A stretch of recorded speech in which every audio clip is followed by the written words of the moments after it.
আমাদের একজন কিউট বক্তা আমার হদ্দে কজফের শাস্তি মানে হলো ডোররা দেওয়া শাস্তি চেয়েছেন। ওনার দাবি হচ্ছে আমি শাইখুল হিন্দ রহমতুল্লাহ আলীর ব্যাপারে বলে ভুল তথ্য দিছি। আজকে এরা পাটে পাটে দেখাবো ইনশাআল্লাহ।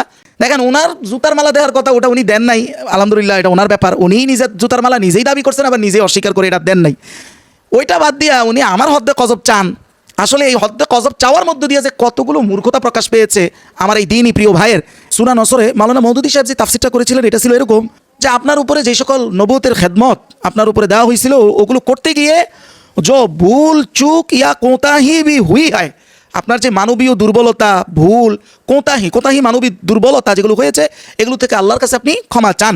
আচ্ছা, এটা ছিল সৈয়দ আবুল মওদুদী তাফসীর। এবার আসেন আমি শাইখুল হিন্দের তাফসীরে যাওয়ার আগে আর কয়েকটা তাফসীর দেখাই। কামালাইন জালালাইনের সরা যেটা লিখেছেন ফখরুদ্দিন দহলवी বলেন यानी इस आज़ीम काम के सारे अंजाम देने में मुमकिन है कि कोई भूल चूक हुई है। মানে ফখরুদ্দিন দেহলवी একই তাফসীর সেম তাফসীর মাওলানা মওদুদীর মতো করতেছেন যে আপনার এই নবুয়তির কাজ আঞ্জাম দেওয়ার ক্ষেত্রে যে ভুল ত্রুটি হয়েছে এটার ক্ষেত্রে আপনি মাপ চান, যে ভুল ত্রুটি হওয়া সম্ভব এইভাবে তাফসীর করতেছেন। এবার আসেন আরও তাফসীর আসেন একইভাবে তাফসীরে তবারি, এটা কিন্তু শাইখুল হিন্দের পর্যায়ের না, তারও বাপদাদাদের তাফসীর। এটা তাফসীরে তবারি 24 নম্বর খণ্ড 664 নম্বর পৃষ্ঠায় ওয়াস্তাগফিরহু সূরা নসরের এই আয়াতের তাফসীরে ইমাম তবারি স্পষ্ট বলতেছেন যে ওয়াসালহু আইয়াগফিরা যুনুবাক, আপনি এটা কামনা করেন আল্লাহর কাছে যাতে জুনুবাক আপনার জুনুব যেন ক্ষমা করে দেয়। জুনুবের এমন কোনো তর্জমা নাই যেটা মানে কোনো না কোনো ত্রুটি বুঝায় না। এবং মাহমুদুল হাসান দেওবন্দি তাফসীরের ক্ষেত্রে ইমাম তবারির চাইতে বড় কেউ নন। মাহমুদুল হাসান দেওবন্দি রহিমাহুল্লাহ তাফসীরে আমি আসতেছি।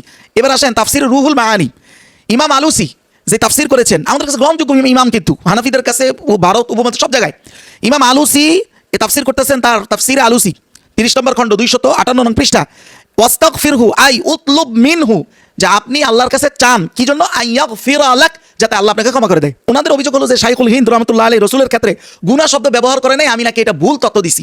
আমি 100% সঠিক তথ্য দিছি, আমি চোখে আঙ্গুল দিয়ে দেখাই দিতেছি। দেখেন প্রথমত শাইখুল হিন্দ রহমতুল্লাহ আলাইহি অনেকে বলেন উনি পুরা কোরআন শরীফ তর্জমা করে নাই, এটা অনেকে ভুল বলেন।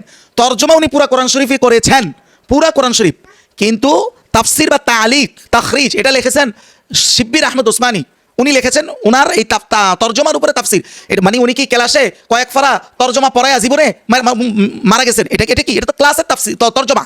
মানে শাইখুল হিন্দ রহমতুল্লাহ ক্লাসে যে তর্জমা পড়াইতেন ছাত্রদেরকে ওইটাকে একত্রিত করে তুরজুমানুল কোরআন শেখ মাহমুদুল হাসান দেওবন্দি ওনার নামে এই তর্জমাতুল কোরআনটা আসছে। ওনার জীবনে উনি 2-3 পারা পড়ায় এরপর মরে গেছেন এরকম। তাহলে উনি পুরা তর্জমা পড়াইছেন, তাফসীরটা করছেন হলো আমাদের শিব্বির আহমদ ওসমানী। উনি ওনার তর্জমাটাই দেখাই সূরা নসরের আয়াতের তর্জমায় বলতেছেন আর গুনাহ বখশাওয়া উসছে, আপনি গুনাহ ক্ষমা করিয়ে নিন। কার কাছ থেকে? আল্লাহর কাছে। উসছে আল্লাহর কাছ থেকে। তাহলে গুনাহ ক্ষমা করিয়ে নিন কথাটা এইভাবে ঘুরে বলছে। তো এখন প্রশ্ন আসতে পারে গুনাহ কারটা, কি উম্মতেরটা না জমহুরে আহলে সুন্নাহর যে মতামত যে নবীদের কিছু মানবীয় ভুল ত্রুটি এটা তাদের ইসমত বিরোধী না, ওনাদের নিষ্পাপ হওয়াকে এটা ধ্বংস করে না, ওই গুনার কথা বলতেছে।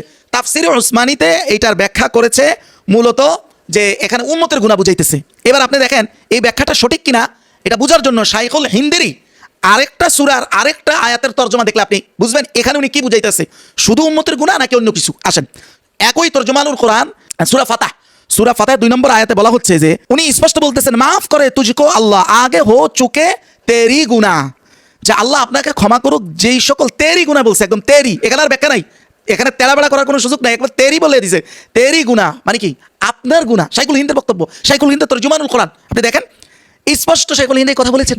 তার মানে এখানে যে তেরি গুনাহ বলছেন তাহলে গুনাহ বখশাওয়া দ্বারা ওনার আসলে উদ্দেশ্য কি? শুধু উম্মতের গুনাহ নাকি এই তেরি গুনাহ? এই তেরি গুনাহ অর্থাৎ রাসূলুল্লাহ সাল্লাল্লাহু আলাইহি সাল্লামের যে নবীদের যে মানবীয় দুর্বলতা হয় যেটা আহলে সুন্নাহ ওয়াল জামাত সবাই একমত, উনি গুনাহ শব্দ দ্বারা এটাই বুঝাইতেছেন। তাহলে আমি যে এবারটা পড়েছিলাম ওইটার সাথে শাইখুল হিন্দের যে মূল বক্তব্য তার মৌলিক কোনো পার্থক্য নাই। তবে হ্যাঁ ওই এবারটা ছিল শাইখুল হিন্দের এই বক্তব্যের উপরে মানে এই তর্জমার উপরে অন্য আরেকজনের তালিক, মানে উনি তর্জমা করার জায়গায় আমি তাফসীর বলে ফেলেছি এতটুকুই। কিন্তু উনি যেই তর্জমা করেছেন আর ওই তাফসীর আমি যেটা দেখাইছি ওটার সাথে কোনো পার্থক্য নাই, তেরি গুনাহ বলে উনি স্পষ্ট করেছেন। তাহলে যেই ব্যক্তি নিজে জুতার মালা নেওয়ার কথা উনি ওইটা না করে ওনার তো একটু মানবিক লজ্জাবোধ থাকার কথা, উনি আমার হদ্দে কজব দাবি করেন। দেখেন 2 নম্বর বিষয় হলো শাইখুল হিন্দ রহমতুল্লাহ আলাইহি এই জাতীয় কথা যদি মোটেও না বলতেন, আমি তো দেখাইছি বলছেন, যদি মোটেও না বলতেন তারপরেও যদি আমি এরকম তথ্য দিতাম তাও সেটা হদ্দে কজফ মানে শাস্তিযোগ্য কোনো কথা নয়। কেন নয়? প্রধানত কথা হলো শাইখুল হিন্দ তো পূর্ণাঙ্গভাবে এই কথা বলেছেনই, তারপরে যদি না বলতেন আর কি মানে ভাইরা যেই খুঁজে পায় না তো মনে করছে এটা কোথাও বলে নাই, ভালো কথা। যদি নাও বলতেন এখন তো দেখাইলাম, তাও এই আমার এই ভাইয়ের যে হদ্দে কজফের যে দাবি, এটা তারা বোঝা যায় যে কারো কারো মাথা আর পিছনের সাইড সমানভাবে কাজ করে, এই কারণে একটার কাজ আরেকটা ট্রান্সফার হয়ে যায়। এটাই বাস্তবতা। দেখেন কি জন্য আমি বলতেছি, দেখেন কোনো বিষয় অপবাদ হওয়ার জন্য ওই বিষয়টা অপরাধযোগ্য হইতে হয়। বুঝছেন কথাটা আমার? মনে করেন আমি বললাম কারো ব্যাপারে যে উনি ভাত খাইছে, উনি খাবার খেয়েছেন কিন্তু উনি খান নাই, বলেন তো এটা কি ওনার ব্যাপারে অপবাদ দিলাম নাকি ভুল তথ্য দিলাম? ভুল তথ্য, অপবাদ না, কারণ কাজটা কি না, অপরাধ না। এখন দেখেন যদি আমি ভুল তথ্য দিতামও, অথচ শাইখুল হিন্দ 100% এই কথা বলেছেন, যেটা আমি এখন চোখে আঙুল দিয়ে দেখালাম, আমি যদি এটা ভুল তথ্যও দিতাম তাও তো এটা ওই ভাত খাইছেন আসলে খাই নাই ওই রকম হইতো, এটা হদ্দে কজফের মতো হইতো না। যদি আপনি এটাকে অপরাধ ধরেন, মানে শাইখুল হিন্দ জুমহুরে উলামাই কেরামের, নবীদেরও কিছু মানবীয় ত্রুটি, এটাকে বুঝাইতে গুনাহ শব্দ ব্যবহার করাটা যদি শাইখুল হিন্দের কোনো অপরাধ হয়ে থাকে, সর্বপ্রথম অপরাধী হবেন যে জালালাইনের বিখ্যাত সরা, যেটা আমাদের কাছে গ্রহণযোগ্য, ফখরুদ্দিন দেহলভি আল কামালাইন, উনি স্পষ্টই বক্তব্য দিলেন মাওলানা মওদুদি সাহেবের শব্দে যে यानी इस आज़ीम काम के सारा अंजाम देने में मुमकिन है कि कोई भूल चूक हुई हो, যে হ্যাঁ সম্ভব। কামালাইনের সরার মধ্যে বলা হয়েছে যে হ্যাঁ এই আজিম শান এই নবুতির কাজ আঞ্জাম দেওয়ার মধ্যে কিছু মানবীয় ত্রুটি হতে পারে, এটা সম্ভব। এটা বলছেন কে? ফখরুদ্দিন দেহলভি। শুধু তাই না, একটা হুবাহু গুনাহ শব্দ আরো কে ব্যবহার করছে দেখেন, মুফতি শফি রহমতুল্লাহ আলাইহি মারিফুল কোরআন, আমাদের কাছে গ্রহণযোগ্য আকাবির একেবারে আসলাফ ওলামায়ে দেওবন্দ, উনি বলছেন জো আগে হো চুকে তেরি গুনাহ, আবারও তেরি। খেয়াল করেন, মানে এটা সূরা ফাতিহার 2 নম্বর আয়াতে বলছেন, যা আপনার থেকে আগে হয়ে গেছে আপনার গুনাহ, মানে আপনার থেকে যা হয়ে গেছে আপনার গুনাহ। আপনার গুনাহ বলতে ওই যে মানবীয় ত্রুটি, এটা পাপ না, ওই পাপ বুঝাচ্ছে না।